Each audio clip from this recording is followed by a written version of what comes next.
रात का समय था।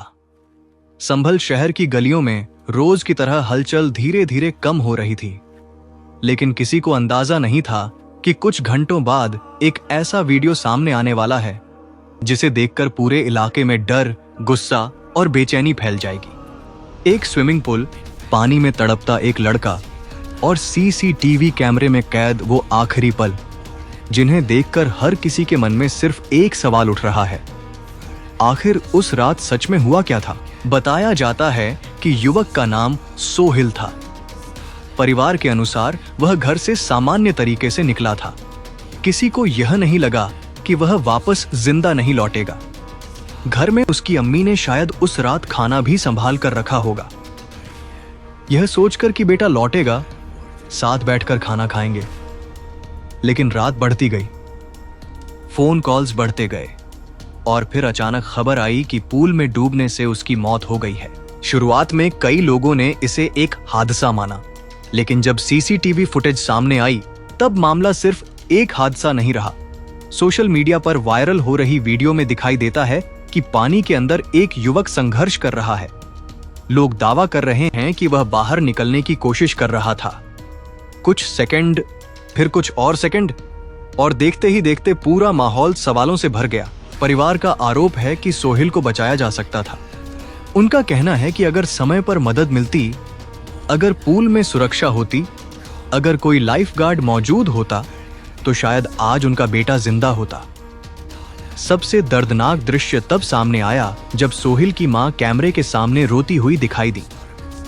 एक मां जिसने अपने बेटे को खो दिया और अब सिर्फ इंसाफ मांग रही है। स्थानीय लोगों के मुताबिक घटना के बाद इलाके में तनाव जैसा माहौल बन गया। कुछ लोग इसे लापरवाही बता रहे थे, तो कुछ लोग गहरी साजिश की आशंका जता रहे थे। लेकिन सच क्या है, यह सिर्फ जांच ही बता सकती है। पुलिस ने सीसीटीवी फुटेज कब्जे में ली और जांच शुरू कर दी। अधिकारियों का कहना है कि हर एंगल से मामले को देखा जा रहा है। हालांकि सोशल मीडिया पर कई तरह के दावे किए जा रहे हैं, लेकिन पुलिस ने लोगों से अफवाहें न फैलाने की अपील भी की। सोचिए, एक परिवार जिसने अपने बेटे को हंसते हुए घर से जाते देखा हो, वही परिवार कुछ घंटों बाद उसकी लाश देखे तो उन पर क्या गुजरती होगी। सोहिल की अम्मी बार बार यही कह रही थीं कि उनके बेटे को इंसाफ चाहिए। उनकी आवाज में दर्द भी था, गुस्सा भी, और एक डर भी कि कहीं यह मामला भी समय के साथ दब न जाए। आजकल सीसीटीवी कैमरे सिर्फ रिकॉर्डिंग मशीन नहीं रह गए, वे कई बार सच और झूठ के बीच सबसे बड़ा सबूत बन जाते हैं। लेकिन सवाल यह भी है कि क्या सिर्फ वीडियो होना काफी है?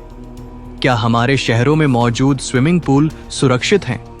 क्या वहां ट्रेनिंग पाए हुए लाइफगार्ड मौजूद रहते हैं? क्या सुरक्षा नियमों का पालन होता है? और सबसे बड़ा सवाल, अगर कोई पानी में संघर्ष कर रहा हो तो उसे बचाने की जिम्मेदारी किसकी है? विशेषज्ञों के मुताबिक भारत में कई प्राइवेट पूल बिना पर्याप्त सुरक्षा व्यवस्था के चल रहे हैं।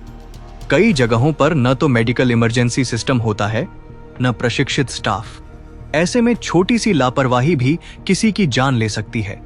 लेकिन जब सीसीटीवी जैसी फुटेज सामने आती है, तब लोगों का गुस्सा और भी बढ़ जाता है, क्योंकि उन्हें लगता है कि शायद मौत टाली जा सकती थी। सोशल मीडिया पर लोगों ने इस घटना को लेकर कई सवाल उठाए।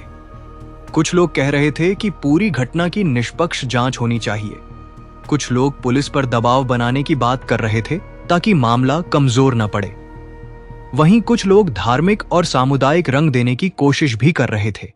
लेकिन किसी भी संवेदनशील मामले में बिना जांच पूरी हुए नफरत फैलाना और माहौल बिगाड़ना खतरनाक हो सकता है। यही वजह है कि जरूरी है कि सच सिर्फ सबूतों के आधार पर सामने आए।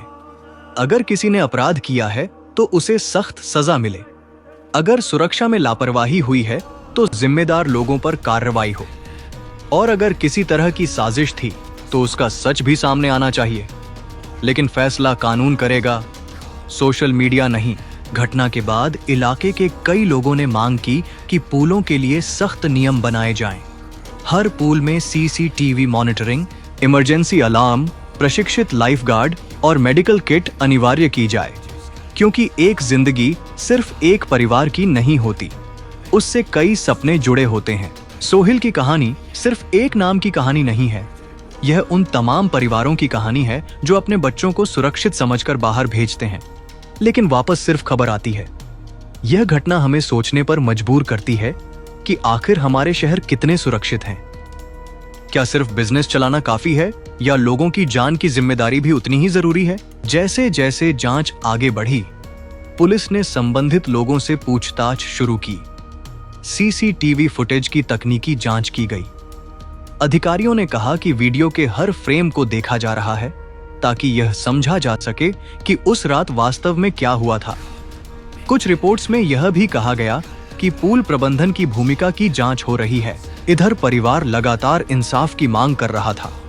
उनका कहना था कि अगर निष्पक्ष जांच नहीं हुई तो सच दब जाएगा। कई सामाजिक संगठनों ने भी परिवार का समर्थन किया और प्रशासन से पारदर्शी कार्रवाई की मांग की। यह मामला सिर्फ एक घटना नहीं रहा, यह सुरक्षा, जिम्मेदारी और इंसाफ की बहस बन गया। क्योंकि जब किसी की मौत कैमरे में कैद हो जाए तब सवाल और भी भारी हो जाते हैं। कल्पना कीजिए उस आखिरी पल की जब कोई इंसान मदद के लिए संघर्ष कर रहा हो और आसपास मौजूद लोग समय रहते कुछ न कर पाएं। यही सोचकर लोगों की आंखें नम हो रही थीं। कई माता-पिता इस खबर को देखकर अपने बच्चों को लेकर डर गए, क्योंकि हादसे सिर्फ खबर नहीं होते, वे समाज के लिए चेतावनी भी होते हैं। और शायद यही इस कहानी का सबसे बड़ा संदेश है। किसी भी इंसान की जिंदगी से बड़ी कोई लापरवाही नहीं हो सकती। अगर इस घटना में किसी की गलती साबित होती है तो उसे सख्त से सख्त सजा मिलनी चाहिए, क्योंकि कानून का डर ही अपराध और लापरवाही दोनों को रोक सकता है। हम प्रशासन और पुलिस से अपील करते हैं, इस मामले की निष्पक्ष और तेज जांच की जाए। सीसीटीवी और सभी सबूत सुरक्षित रखे जाएं। अगर सुरक्षा नियमों की अनदेखी हुई है तो जिम्मेदार लोगों पर कार्रवाई हो। सभी स्विमिंग पूलों का सुरक्षा ऑडिट कराया जाए। हर पूल में प्रशिक्षित लाइफगार्ड और इमरजेंसी सिस्टम अनिवार्य किया जाए। लोगों से भी अपील है कि अफवाहें फैलाने के बजाय आधिकारिक जानकारी पर भरोसा करें, क्योंकि इंसाफ सिर्फ एक परिवार की जरूरत नहीं, पूरे समाज का भरोसा होता है। और आज संभल का यह मामला हम सबको एक सवाल देकर जाता है, अगर समय रहते मदद मिल जाती तो क्या सोहिल आज जिंदा होता?